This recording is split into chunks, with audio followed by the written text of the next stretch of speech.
With every moment that passes by, it seems as though some new and unbelievable has occurred in the world of AI and robotics. This time, the next big thing seems to have occurred in the walls of Hugging Face.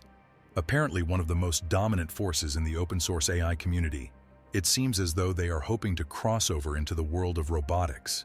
People have come to this conclusion because they have just acquired a humanoid robotics known as Pollen Robotics. Is this truly being done to pursue a bid to get a foothold in the world of robotics? Are they actually going to fight the likes of Tesla's Optimus, among other more established humanoid robots out there? Let's see what this means for the world of AI and robotics going forward. Following the announcement of Hugging Face's acquisition of Pollen Robotics just a few days ago, on April 15, 2025, it looks as though things are looking up for both parties. Pollen Robotics, the Bordeaux-based company, has been around for almost a decade now. And since their formation in 2016, they have been able to raise about $2.8 million in venture funding. Sure, this is not massive when you put it in the context of startups, but at least this money has helped them get going. With the funding they have been able to generate so far, it seems as though they have been able to get the value of every cent because they were able to build the Reachy 2, an open-source humanoid robot that is already being used in places such as Cornell University. This shows us how great the robot could be in research and education spaces. At the very least, this tells us that the guys at the French robotics company are the real deal, and even better, they mean business. Now, those that are familiar with the works of Hugging Face would know that they have always been working hard to develop their open-source software. Since their establishment, they have been able to release a number of open-weight AI models. Looking at their recent acquisition of Pollen Robotics, again, it is clear that they are hoping to dip their toes into the world of robotics. After all, they figure that robotics is the next big thing when it comes to AI, and as such, they must get into this world as quickly as they can. With such a move coming into place, we are certain that when Hugging Face bought Pollen Robotics, they were doing more than buying a robot. Instead, it's fair to say that they are buying a vision. This vision just happens to be one where robotics eventually becomes open, affordable, modifiable, and perhaps most importantly, collaborative. This is perhaps a representation of the statements made by Thomas Wolfe, the co-founder of Hugging Face, as well as the chief scientist of the operation. He bluntly stated that robotics is the next frontier that AI is going to unlock. This may sound grand, perhaps most to those who may not be too savvy with what is going on in the world of AI, but this makes a ton of sense.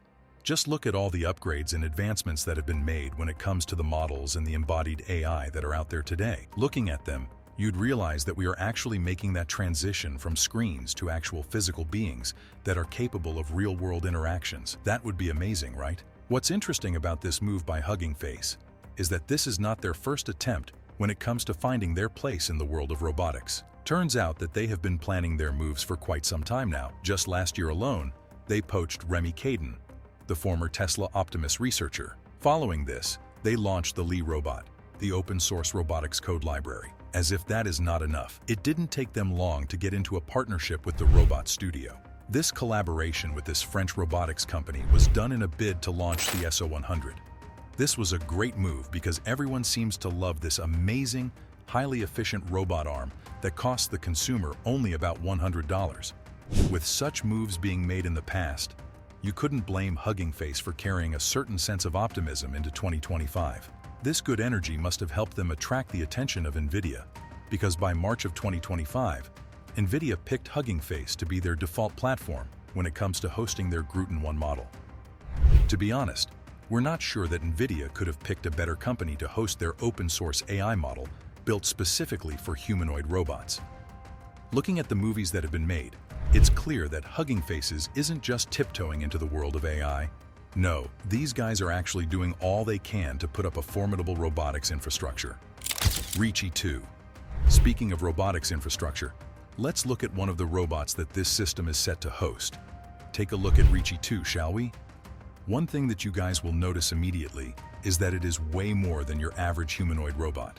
For starters, it has these two arms that are capable of achieving 7 degrees of freedom each. What this means is that it is capable of moving its arms like a human would. Aside from this, it can lift objects that are as heavy as 3 kilos, and it can manipulate these objects with notable dexterity. To make this robot even more impressive, users may find that it comes with a modular design. As such, they will find that they can accomplish different configurations. We're talking about anything from sing-arm, dual-arm, mobile base, you name it. you'd find that the robot has also been created and designed to work and function on ROS 2 Foxy. This is great, especially as it works with Python. It is also amazing that it even has a VR interface that makes it perfect for teleoperations. As great as this robot may be, it still has to overcome some inhibitive challenges. For starters, it may be a bit too difficult to get this robot into your home today because it costs about $70,000. That is the price of some brand new high-end cars today, not to talk about some homes in some parts of the country. As a result, you can see why Hugging Face is looking for ways to make the robot more affordable to more people in the country. One of the solutions to this problem is that they are looking for a way to allow people to download the arts so that they could print 3D versions of the robot in their own homes. That would be pretty amazing, especially if you are able to understand the blueprint. This will be integral when it's time to put the robot together by yourself. If you can do that, you can actually say that you were able to build your own humanoid assistant that is powered by open source AI. This makes us wonder about why they didn't just be like Apple, who are selling polished closed systems to their consumers. According to Thomas Wolfe, Hugging Face chose their mode of operations because they figured it was safer and more secure than the closed systems that's used by some of their competitors. For example, look at what happened when Unitree accidentally left a backdoor open in the open source software of one of its robot dogs. Thanks to the open source nature of the system, there was no room to make use of the dog to spy on the owner. Wolfe was also on hand to state that Reachy 2 is not being built in an attempt to replace human workers. At least not yet. Wolfe claimed that the first wave of humanoid robots won't be about labor. They will instead be more about interactions in all sorts of environments.